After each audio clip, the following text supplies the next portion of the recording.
पुणे विद्यापीठाला सावित्रीबाई फुले यांचं नाव देण्याच्या मागणीसाठी राज्यस्तरीय नामकरण निर्धार परिषदेचं आयोजन करण्यात आल्याची माहिती नामकरण समितीच्या सदस्यांनी पत्रकार परिषदेत दिली।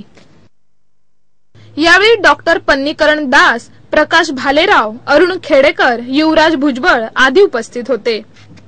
पुणे विद्यापीठाला सावित्रीबाई फुले यांचं नाव देण्यात यावं अशी मागणी यावेळी उपस्थितांनी केली। मागणी करूनही शासन दुर्लक्ष करत आहे असं नामकरण समितीचं म्हणणं आहे। या संदर्भात शासनाचं लक्ष वेधून घेण्यासाठी रविवारी 17 मार्च रोजी अल्पबचत भवन येथे राज्यस्तरीय नामकरण निर्धार परिषदेचं आयोजन करण्यात आल्याची माहिती समितीचे स्वागताध्यक्ष डॉक्टर पन्नीकरण दास यांनी दिली।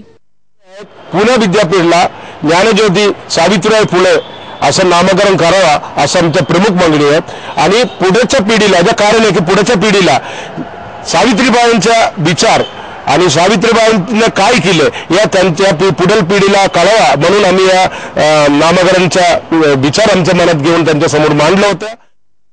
राज्यभरातून अनेक संघटनांचा या नामकरणाला पाठिंबा असल्याचं दास यांनी यावेळी सांगितलं।